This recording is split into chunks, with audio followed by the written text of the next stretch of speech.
quando a gente fala de intervenção ambiental e áreas especialmente protegidas, esse pilar sociocultural, ele ganha mais importância ainda. Por quê? A intervenção ambiental, ela vai causar modificações, né, em uma paisagem, seja ela protegida ou não. Então, se eu tenho uma intervenção em APP para uma obra, né, eu descaracterizo aquela APP. Se eu tenho uma supressão no bioma Mata Atlântica, né, eu altero aquela paisagem, trazendo consequências que podem, né, potencial impacto. Então, podem atingir toda aquela comunidade, né?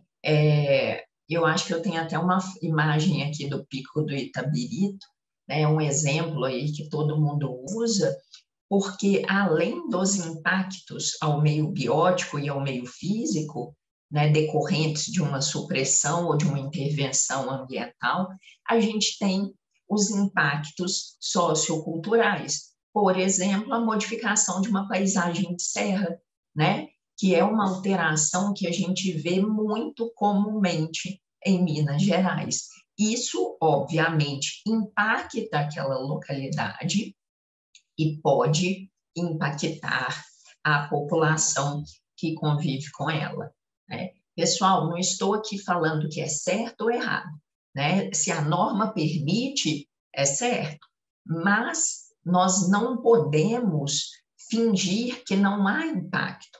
Claro que há impacto, toda atividade humana tem impacto. Quanto maior extenso a intervenção, mais impacto. Isso é óbvio, né? O nosso papel vai ser tentar mitigar esse impacto, o que não for passível de mitigação, compensar ou reparar. Tá? Então, não adianta negar, né? Ser negacionista de impacto aí, porque não cola. E a comunidade percebe isso. O processo de intervenção ambiental, ele é um processo de intervenção em qualquer cobertura vegetal nativa ou sobre área de uso restrito. Tá? Então, quando a gente fala de intervenção ambiental em APP, né, independe da APP ter vegetação ou não. Isso é um ponto um pouco crítico para as pessoas também, né? Então, quando eu tenho qualquer tipo de intervenção causado por obras, passagem de um emissário para lançamento de efluente ou captação de água, independendo de ter supressão vegetacional, eu estou tratando de intervenção ambiental, tá? Então, basicamente, áreas de reserva legal, áreas de APP, que são especialmente protegidas, e outras áreas que tenham uso restrito, né? Por exemplo, intervenção em unidade de conservação pode ser tratado como uma intervenção ambiental também. Então, intervenção não equivale a supressão, né? Se eu tenho intervenção com supressão, eu tenho aí, né, dois fatores que vão tender a dar mais complexidade para o meu processo de regularização ambiental. Por que que isso é importante, pessoal? Porque, via de regra, todo licenciamento vai ter intervenção ambiental.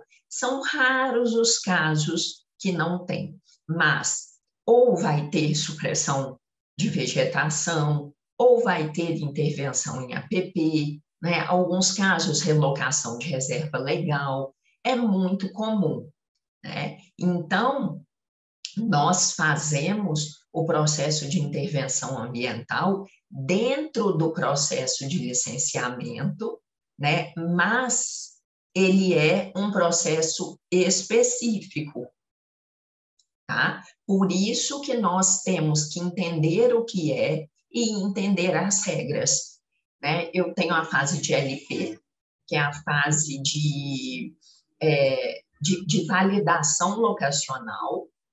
Tenho a fase de LI, que é a fase de instalação, e a fase de LO. Nessa fase de instalação, eu tenho a fase de obra. Então, é a fase onde ocorrem as intervenções ambientais. Então, é por isso que a minha licença LI, ela precisa vir junto, né, com as autorizações para intervenção ambiental, tá? Tenha supressão ou não. Já vem junto, já vem na mesma licença, tá? Então, agora vem na mesma licença. Até um pouco tempo atrás, vinha separado. E hoje também uma modificação muito positiva que a gente tem é que as autorizações para intervenção ambiental têm a mesma validade que a LI, né? Antes, acontecia muito assim, autorização para supressão com validade de 2 anos e a LI com validade de 4, por exemplo. Agora, como elas vêm junto, né, a duração aí é a mesma, tá? Intervenção ambiental é um processo obrigatório, né, segundo a Instrução Normativa número 6 de 2009 do IBAMA, então o país inteiro precisa adotar, tá? Então não basta receber a licença ambiental. A licença ambiental tem que trazer os dados da intervenção ambiental, tá? Então, vem lá, é autorização para supressão de 14 hectares, então vem na própria licença, tá? Por isso que é muito importante a gente entender, porque é um processo específico dentro do licenciamento.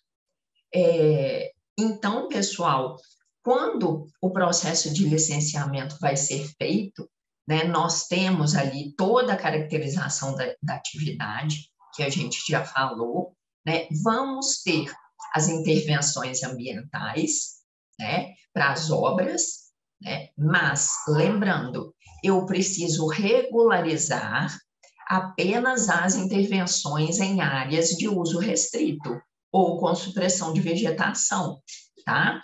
Se eu vou fazer uma obra em uma área que não é de uso restrito e onde não vai ter supressão de vegetação, a própria LI me autoriza, eu não preciso de uma autorização específica, tá?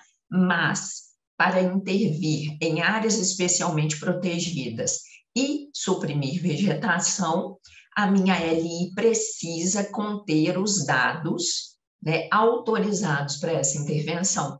Então, eu vou ter na minha LI lá, por exemplo, supressão de 14 hectares de vegetação, intervenção em APP em área de 0,5 hectares, tá? Isso vem na licença, inclusive, porque é passível de compensação ambiental. Então, tem que ser o parâmetro exato.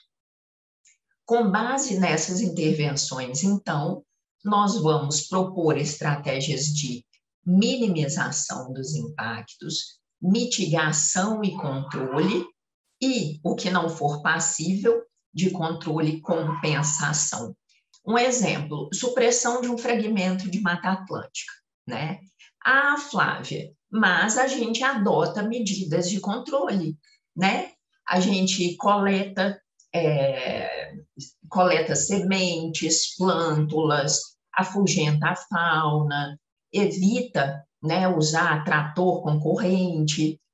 Isso são ações para controlar a potencialização do impacto, mas o impacto resultante é a própria, né, supressão do fragmento, né? Então, eu não vou ter mais o fragmento.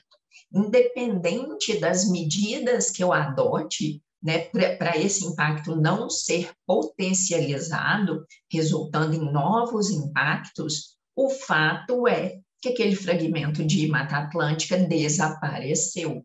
Esse é um impacto, né, que não é passível de mitigação. Por isso, nós vamos compensá-lo, né? Vamos ter aí a compensação por supressão de Mata Atlântica, a compensação por intervenção em APP, são todos impactos que não são mitigáveis, tá? Compensação por espécies protegidas. Então, é claro que a gente precisa adotar medidas de controle, né? A gente não pode falar, já vai ter o impacto, deixa para lá. Não, porque senão esse impacto vai se propagar, né? Ampliando a incidência desse impacto. Então, vai ser muito mais difícil eu controlar os demais impactos nas outras áreas. Então, por isso que a gente adota estratégias de controle, sim, mas entendendo que o impacto original, que é a supressão em si, ele não vai ser controlado. Por isso, ele precisa ser compensado, tá?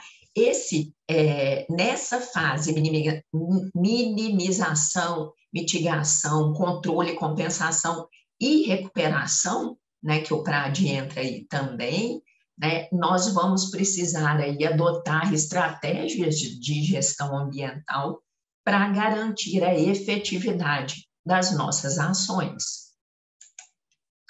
Então, quando a gente faz aquelas planilhas, as planilhas de levantamento de impacto ambiental, a gente sempre propõe medida de controle, mas essas medidas, em alguns casos, são para não permitir a potencialização daquele impacto. Quando a gente trata de intervenção ambiental, nós temos restrições, obviamente, né? Se precisa de um processo autorizativo especial, é lógico que é restrito, né? Porque são áreas especialmente protegidas. Se elas não fossem protegidas, né, seria muito mais complicado conservá-las. Então, quando uma área é protegida, é porque se entende a importância, né, ambiental daquela área, como é o caso das APPs, áreas de preservação permanente, né? Só pode haver intervenção em APP em alguns casos: utilidade pública, interesse social e atividades de baixo impacto ambiental. Tá? Isso está lá no Código Florestal, Lei Federal 12.651, de 2012. A gente tem o Código Florestal de Minas, de 2013, mas o Código Florestal Federal, a revisão foi feita em 2012, tá? Então, tá lá que a APP já era, essa norma já existia desde 64, né? Ela foi mantida e intervenção em APP só pode ser adotado nesses casos, né? Quando eu falo, muitas vezes um empreendedor, né, procura a gente e aí fala, Flávia, eu comprei uma propriedade, um sítio muito grande, e lá tem umas lagoas. Aí eu estou querendo fazer um condomínio, né, e usar essa lagoa para fazer um paisagismo, colocar peixe. Não pode, porque se for APP, é área especialmente protegida. Loteamento não é atividade de utilidade pública e interesse social, a não ser que seja Minha Casa Minha Vida, classe 1 e 2. Então, não pode, tá? Quando a gente trata de mineração, produção energética, né, nós estamos aí, obras públicas também, estamos tratando de atividades de utilidade pública, interesse social e de baixo impacto ambiental, tá? Pessoal, uma característica muito importante desse tema é que não basta a atividade ser benéfica para a sociedade, não, tá? Eu já ouvi, por exemplo, de empreendedor, mas é claro que o meu empreendimento é de interesse social, eu vou trazer um tanto de emprego. Não é isso que é interesse social, né? Nós temos que ter estabelecido em norma, né? Por exemplo, a mineração. Está lá no Código Minerário que a mineração é uma atividade de utilidade pública, assim como produção energética, tá? Se eu vou implantar um empreendimento, né, e quero pleitear a declaração de utilidade pública, eu tenho que recorrer ao Poder Executivo, né? Então, a Prefeitura, o Estado concede, né, uma declaração de utilidade pública a famosa DUP. Com essa DUP, se pode intervir em APP, tá? Mas não basta aí ser benéfica, né, para a sociedade. Então, uma das prerrogativas de mineração, empreendimentos hidrelétricos e obras públicas é ser de utilidade pública e poder intervir em APP. Mas, claro, pessoal, esse assunto é denso, assim.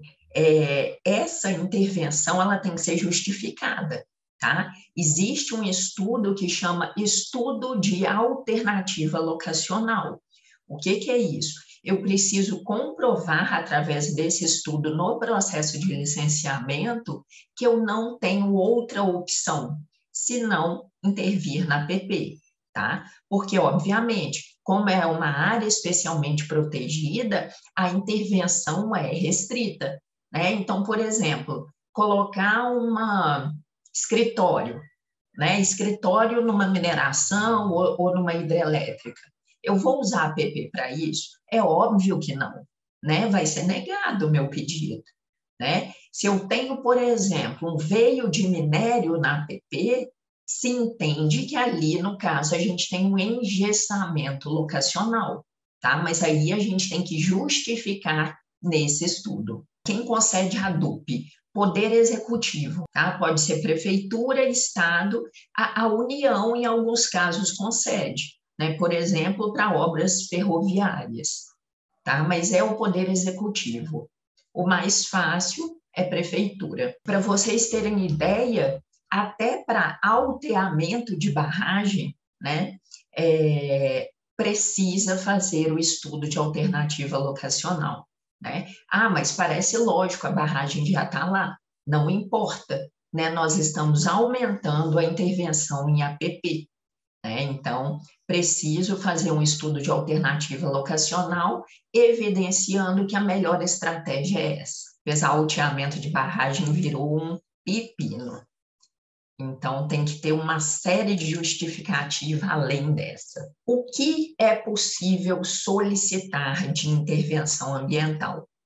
Supressão de vegetação, de cobertura vegetal nativa, para uso alternativo do solo, intervenção com ou sem supressão em APP, APP só para atividade de utilidade pública, interesse social e baixo impacto, supressão de subbosque nativo, isso é muito importante.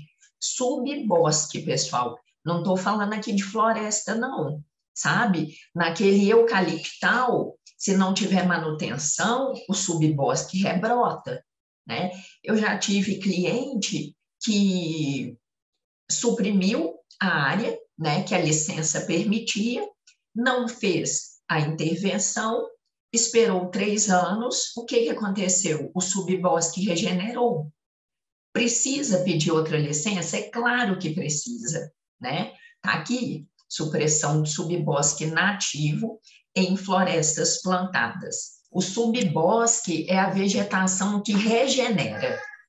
Então, pense num plantio de eucalipto. Se planta o eucalipto em um terreno limpo, né? Se não houver manutenção desse terreno limpo, a vegetação que existia ali antes do eucalipto, ela vai começar a brotar e crescer.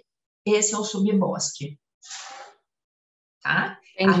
A tendência é o subbosque se transformar em uma floresta, à medida que ele cresça. Manejo sustentável, então, por exemplo, solicitar o manejo para coleta de uma determinada espécie numa área protegida. Destoca em área remanescente de supressão de vegetação nativa, aproveitamento de material lenhoso também precisa de autorização para intervenção ambiental, por um motivo claro, né, impedir aí o comércio ilegal de madeira, o que acontece absurdamente. Acontece muito isso do empreendedor fazer expressão, deixa a madeira lá no terreno durante a supressão e depois esquece, né? A gente tem que comprovar a destinação dessa madeira. se virou cerca, se virou mourão, se foi usada para obra, né, se foi vendido, tem que ser comprovado. Inclusive, hoje o Sinaflor exige essa informação. Recentemente, tivemos aí uma decisão do Supremo Tribunal Federal baseada no Código Florestal, era uma discussão que se arrastava desde 2012, né, que entendeu que o município pode legislar sobre APP em áreas urbanas, tá? Então, antes, o município só legislava em APP de área urbana com uso antrópico consolidado, né? Mas o STF entendeu que é competência do município legislar sobre qualquer faixa de APP em área urbana. Área rural, não, mas em área urbana, sim, tá? Então, muda muito esse cenário. Aí, se você precisa pedir uma intervenção em APP e está em área urbana, agora pode recorrer ao município, né? Eu espero que os municípios tenham aí o devido cuidado para tratar dessa temática. Então, muda bastante aí esse cenário de intervenção em APP. E, pessoal, a gente tem duas formas de conduzir o processo de intervenção ambiental. Existe o processo de intervenção ambiental vinculado ao licenciamento, que é o que a gente chama de processo casado, né? E existe o processo de intervenção ambiental desvinculado do licenciamento ambiental, que é o chamado solteiro, né? Solteiro porque ele não acompanha. O casado, né, a gente chama de AIA, Autorização para Intervenção Ambiental. Essa solicitação é feita junto com a solicitação do licenciamento, né? Então, na hora de preencher o FCE, lá a gente informa se vai ter necessidade de intervenção ambiental, informa qual a intervenção ambiental, a área, e aí o processo é conduzido de forma casada. Junto com a licença, a gente vai receber o documento autorizativo, que é AIA, Autorização para Intervenção Ambiental. Quando eu não tenho licenciamento ambiental, mas preciso solicitar uma intervenção ambiental, eu vou ter o processo solteiro, descasado do licenciamento, né? Aí eu faço o requerimento de intervenção ambiental, né? Esse processo, e vou obter o documento autorizativo de intervenção ambiental, que é a famosa DAIA, né? O famoso DAIA, porque documento é masculino, tá? Pessoal, e quando que eu tenho a necessidade do DAIA, que é um processo solteiro? Por exemplo, um licenciamento de um empreendimento que já opera, está tudo legal, mas será necessário, né, fazer um novo ponto de captação para uma outorga já concedida em APP. Eu vou ter ali um processo de intervenção ambiental, esse processo tem que ser regularizado, tá? Quando o processo é casado, ele é feito no órgão responsável pelo licenciamento, aqui em Minas, SUPRAM, tá? Quando o processo é solteiro, né, ele é conduzido pelo sistema online mesmo, mas a competência de análise é do órgão florestal, no caso o IEF, tá? Só a forma aí de condução que é diferente, né? Mas quando é casado, tanto intervenção ambiental quanto outorga, né, o processo é inteiro feito junto com o licenciamento. Isso foi uma modalidade, foi uma modificação também que facilitou muito. Antes, tinha que protocolar tudo separado. Quando não há processo de licenciamento, que é a DAIA, né, é o documento solteiro, essa autorização, de modo geral, terá validade de 3 anos. Tá? Quando é um processo casado, junto com o licenciamento, a autorização terá o mesmo prazo da LI, né, que é a fase de obras, tá? Então, passou a LI, o empreendimento já está operando, precisa de uma intervenção ambiental, não tem de fazer o licenciamento novamente, é só solicitar o DAIA para aquele caso específico, tá? Acontece. Pessoal, além da intervenção ambiental, nós temos também vinculado ao processo de licenciamento a outorga, né? Outorga para intervenção em recurso hídrico.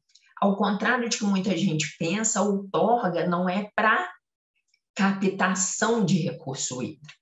Qualquer intervenção em recurso hídrico precisa de outorga, né? Então, eu vou fazer uma ponte e um pilar vai ficar no meio do rio. Precisa de outorga?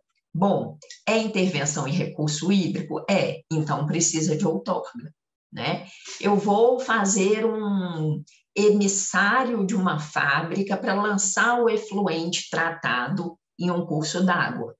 É intervenção? Precisa de outorga. Vou fazer um poço de captação de água, da mesma forma precisa de outorga, tá? Então, qualquer intervenção em curso hídrico precisa de outorga. Limpeza em córrego precisa de outorga. Lá no Código Florestal diz que atividades de baixo impacto não precisam de autorização de intervenção ambiental, né? Então, se essa vai depender muito da magnitude dessa limpeza. Eu já vi gente fazendo, desassoreando curso d'água sem autorização, não pode, né? Para colocar maquinário, desassorear, né? Precisa de outorga. Né? Se é apenas uma limpeza manual, entendo que não precisa não, porque é de baixo impacto. Né? Rebaixamento de lençol é uma interferência e tanto em recurso hídrico, precisa de outorga. A gente está falando aqui de recurso hídrico, não é só rio, né? A gente tem aí brejo, vereda, então a gente tem várias outras manifestações de drenagens naturais, tá? Nascentes, olhos d'água, então tem que ter bastante atenção com isso. Nesses casos, sempre que houver uma intervenção em um recurso hídrico, obviamente, se é recurso hídrico é natural, né, será necessário a autorização, seja para captação para irrigação, para abastecimento, geração de energia, né? Então, hidrelétrica faz um barramento gigantesco num rio, precisa de outorga, obviamente, tá? Se é junto, né, com o processo de licenciamento, a outorga é solicitada no mesmo procedimento, né, ao órgão ambiental. Hoje, a Supran, aqui em Minas, né, ela tem os núcleos de trabalho, então, existem profissionais da Supran, IGAM e IEF que atuam junto na análise do processo. Facilitou demais a nossa vida. Aqui um exemplo, né, de um poço tubular de captação. Então, ele capta em profundidade, ele capta do lençol freático, que é um recurso hídrico natural, obviamente, e depois leva, né, para o uso, para o abastecimento. Aqui, pessoal, só o formulário, né, que é feito para regularização de outorga, né? Então, é um formulário, é um FCE, né? O IGAM ainda não informatizou os processos, como é na Supran. Então, se eu precisar regularizar uma outorga fora do processo de licenciamento, eu terei que fazer esse procedimento aqui, preencher o FCE e formalizar no SEI. E é muito comum, viu, gente? Ainda mais nesse período excessivamente chuvoso, às vezes a gente tem um solo argiloso, né? Chove aí absurdamente, acumula água. Eu já vi vários casos de fiscalização e o empreendedor é autuado por intervenção em APP, né? Mas muitas vezes aquilo ali é uma acumulação de drenagem pluvial. Em alguns casos, a gente precisa fazer um estudo hidrogeológico, né, para determinar mesmo. É complicado. Que bom que a gente pôde discutir aqui.